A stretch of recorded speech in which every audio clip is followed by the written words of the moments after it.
Hi hello నమస్తే అస్సలం వాలేకుమ్ ఆదాబ్. నా చేతి వంట ఛానల్కు స్వాగతం సుస్వాగతం పలుకుతూ నేను మీ సాగర్ మళ్ళీ ఇంకొకసారి మీ ముందుకు ఒక కొత్త రెసిపీ అండి. కొత్తదేం కాదు, జీరా రైస్ చికెన్ కర్రీ రెండు రెసిపీలు అయితే ఇక్కడ నేను చేయడం జరిగింది. అవి రెండు ఎలా చేయాలి ఏంటి అనేది మీరు ఈ వీడియోలో చూడండి. ఇప్పుడు వీడియోలోకి వెళ్ళిపోదాం.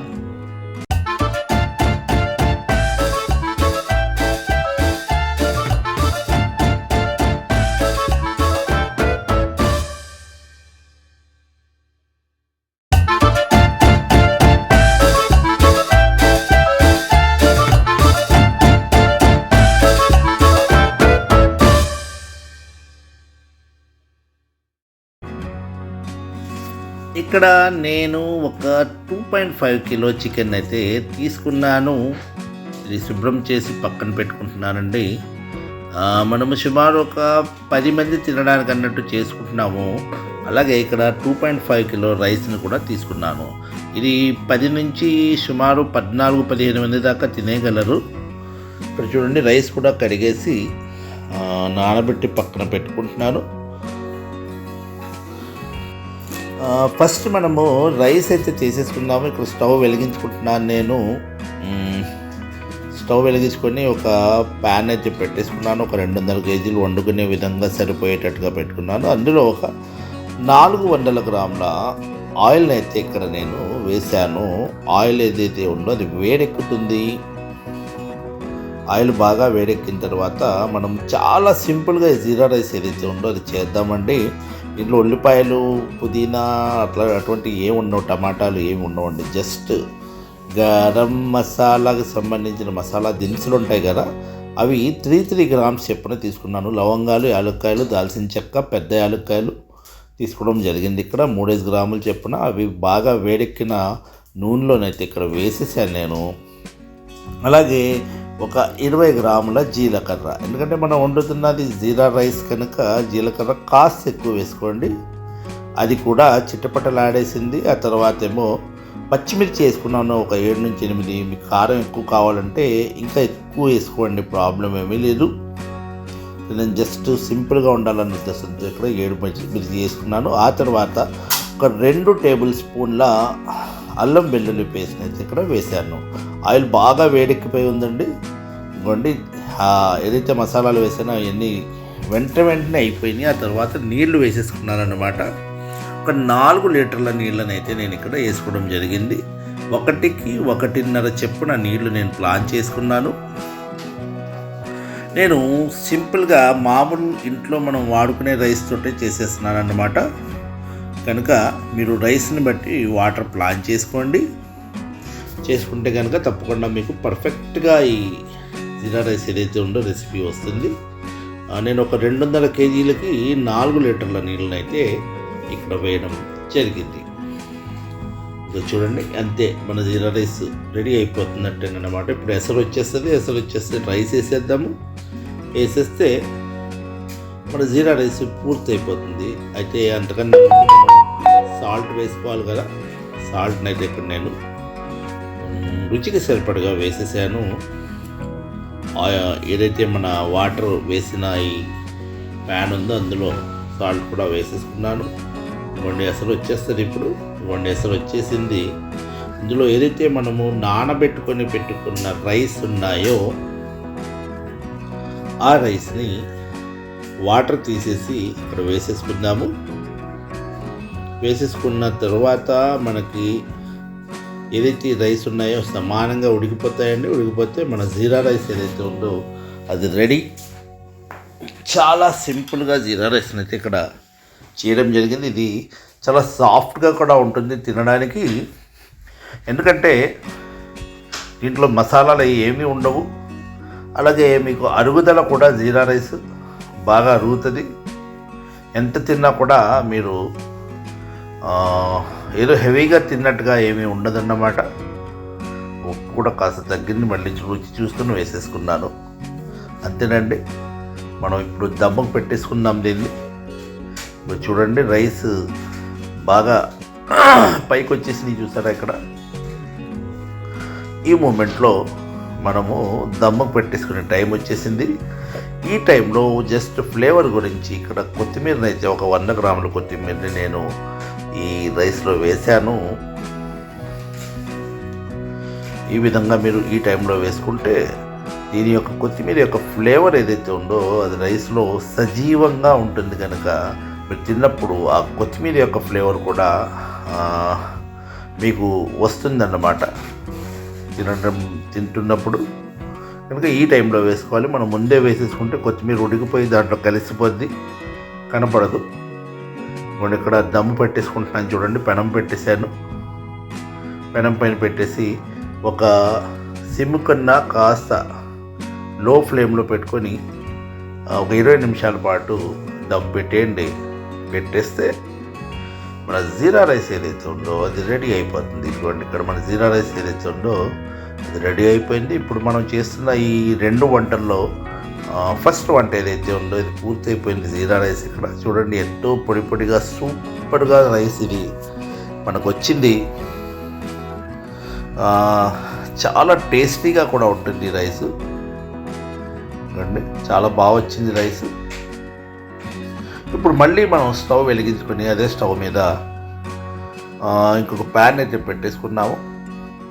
ఇందులో నేను ఒక 400 కాదు 350 గ్రామ్స్ ఆయిల్ అయితే ఇక్కడ నేను వేసేసుకున్నాను. మనం వండుతున్నది ఇప్పుడు చికెన్ కర్రీ అన్నమాట.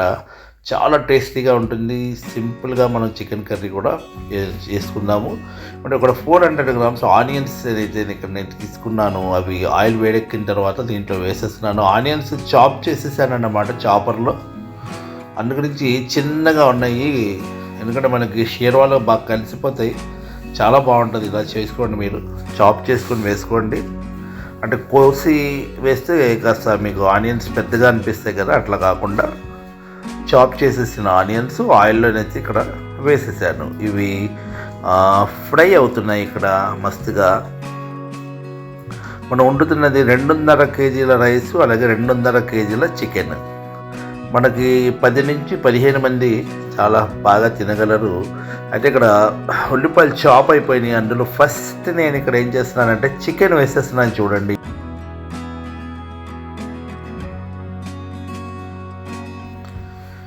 ఫస్ట్ ఉల్లిపాయలు ఏదైతే ఉన్నాయో అవి ఫ్రై అయిన తర్వాత అందులో చికెన్ ఏదైతే ఉందో అది ముందు వేసేసుకున్నాను అన్నమాట.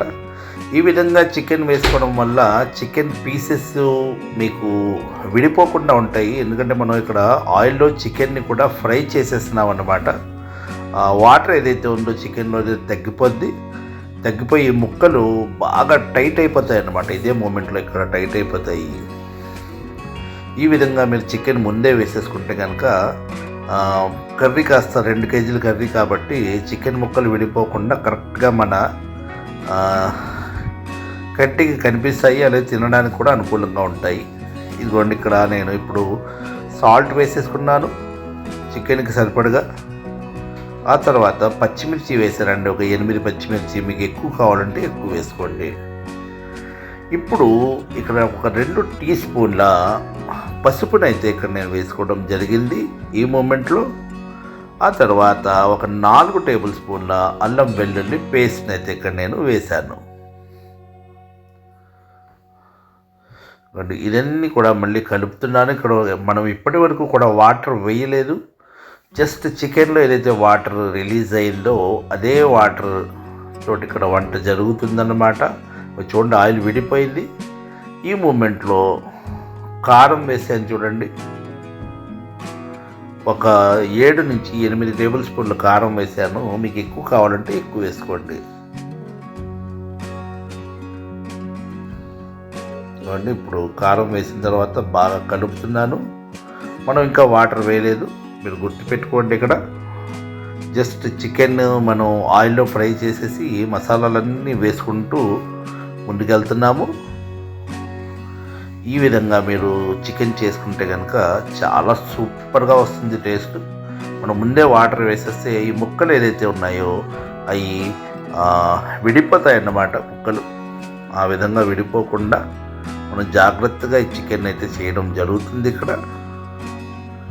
ఆ తర్వాత నేను ఇక్కడ ఒక 500 గ్రామ్స్ ఒక అర కేజీ టమాటాలను ప్యూరీ మాదిరిగా చేసుకున్నానండి. ఇప్పుడు టమాటా ప్యూరీని అయితే ఇక్కడ నేను వేశాను. అది కూడా దగ్గరగా చేసేసుకోండి. ఫ్రై చేసుకుంటూ వండుకోవడమే. చికెన్ కర్రీ ఏదైతే ఉందో మస్తుగా అయిపోతుంది. సింపుల్ చాలా. ఎందుకంటే ఇది పెద్ద ఏదో చికెన్ కర్రీ పెద్దగా వండేస్తున్నాం అన్నట్టుగా ఏమి ఉండదు. అన్ని మసాలాలు ఒకదాని తర్వాత ఒకటి వేసుకుంటూ ముందుకు వెళ్ళిపోవాలి. చూడండి, మళ్ళీ ఇక్కడ ఆయిల్ విడిపోయింది. టమాటా ప్యూరీ ఏదైతే ఉందో అది కలిసిపోయింది బాగా షేర్వాలో. ఈ విధంగా టమాటా ప్యూరీ వేయడం వల్ల షేర్వా మంచి టేస్ట్ వస్తుంది. లైట్గా టమాటా యొక్క పులుపుతోటి ఆ ట్యాంగినెస్ తోటి చాలా బాగుంటుంది అన్నమాట కర్రీ. చూడండి, ఆయిల్ విడిపోయింది ఇక్కడ. ఈ విధంగా మీరు ప్లాన్ చేసుకోండి.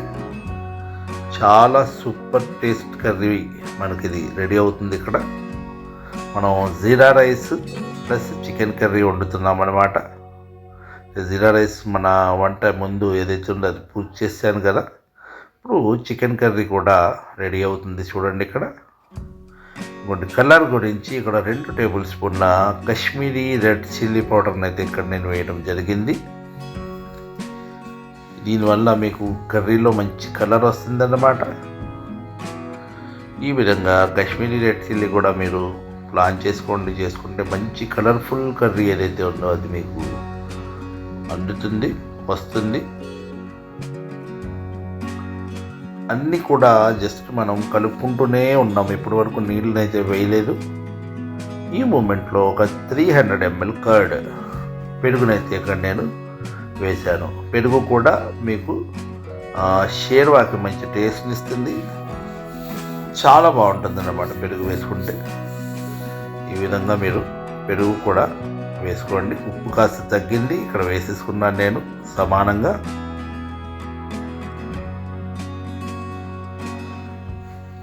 చూడండి, మన కర్రీ ఏదైతే ఉందో రెడీ అవుతుంది.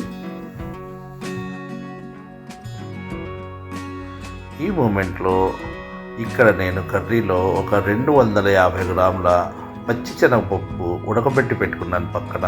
దాన్ని ఇక్కడ యాడ్ చేశాను అన్నమాట. ఈ విధంగా పచ్చెనపప్పు కూడా మీరు చికెన్లో వేసుకుంటే కనుక చాలా టేస్టీగా మీకు షేర్వా ఏదైతే ఉందో వస్తుంది. ఎందుకంటే పచ్చెనపప్పుది దాని యొక్క టేస్ట్ ప్రత్యేకమైన టేస్ట్. ఆ టేస్ట్ ఈ చికెన్కి యాడ్ అవ్వడం వల్ల ఒక విధంగా చెప్పాలంటే డబుల్ ధమాకా అన్నట్టు మంచి టేస్ట్ని అయితే ఈ కర్రీ ఇస్తుంది. ఈ మూమెంట్లో ఇక్కడ నేను చికెన్ మసాలా వేసానండి. ఒక 2 టేబుల్ స్పూన్ల చికెన్ మసాలా. మన పాకెట్ మసాలా ఉంటుంది కదా, ఎవరెస్ట్ కానీ ఆచి కానీ మీరు ఏది బాగుంటే అది ప్లాన్ చేసుకోండి. ఆ మసాలా దగ్గర మనం దింపేసే టైం దగ్గరలో ఉంది ఇప్పుడు కనుక ఈ మూమెంట్లో చికెన్ మసాలాను అయితే ఇక్కడ నేను వేశాను. మనం ఎక్కువగా గరం మసాలాలు అవి ఇవి ఏమి వాడట్లేదు. చాలా సింపుల్గా టేస్టీగా ఈ కర్రీని అయితే చేసుకుంటున్నాము ఇక్కడ. ఇదిగోండి కర్రీ చూడండి, మస్తుగా మనం వాటర్ వేయకుండానే ఇంతవరకు ఈ కర్రీ రెడీ అయింది చూసారా. ఎందుకంటే అన్ని రకాల దీంట్లో మసాలాలు వేసేసి చికెన్ని ఫ్రై చేసుకుంటూ వండేసాము ఇక్కడ వరకు కూడా. ఓన్లీ చికెన్లో వచ్చిన వాటర్ ఇక్కడ దాకా ఉంది.